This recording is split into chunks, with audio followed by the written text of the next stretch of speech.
पंडित दीनदयाल जी।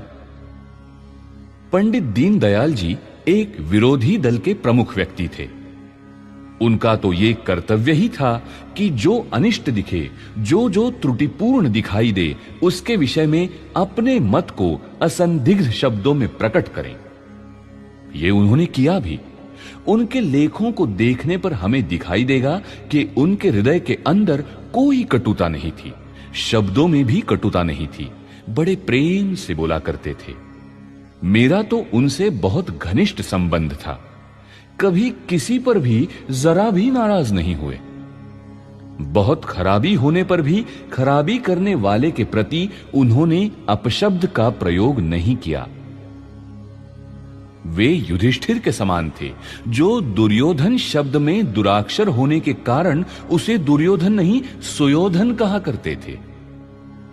दीनदयाल जी भी इसी परंपरा के थे, इसलिए उनमें कटुता दिखाई नहीं दी, शब्दों में नहीं, हृदय में नहीं, वाणी में भी नहीं।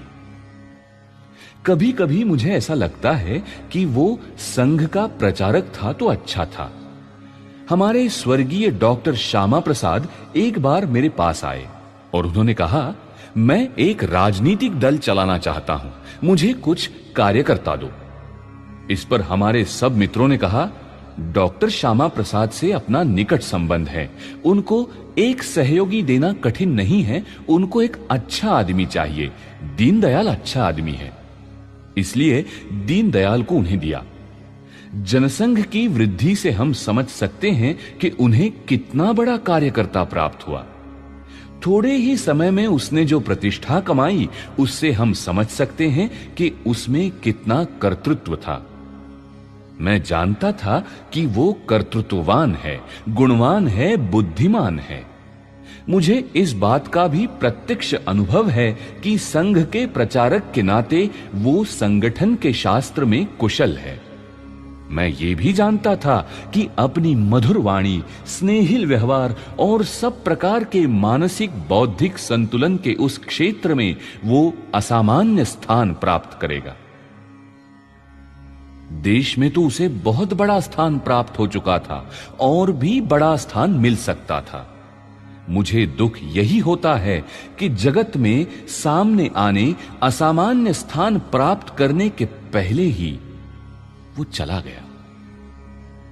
अपने घर का लड़का बुद्धिमान हो, होशियार हो, खूब उत्तम रीति से परीक्षा उत्तीर्ण कर रहा हो, इधर उधर नाम कमा रहा हो, ऐसा लड़का चट से चला जाए तब मां बाप को कैसा दुख होता है।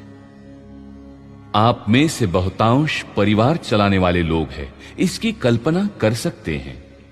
मैं परिवार नहीं चलाता, इसलिए मेरे दुख की भावना शतगुणित है।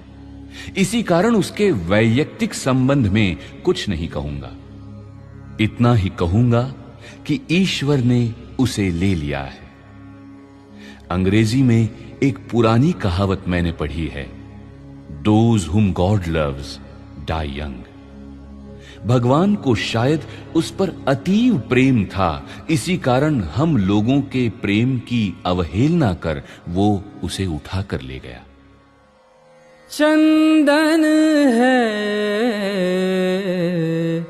इस देश की माटी, तपोभूमि हर ग्राम है, हर बाला देवी की प्रतिमा, बच्चा बच्चा राम है, बच्चा बच्चा राम है, राम है, राम है। चंदन है इस देश की माटी।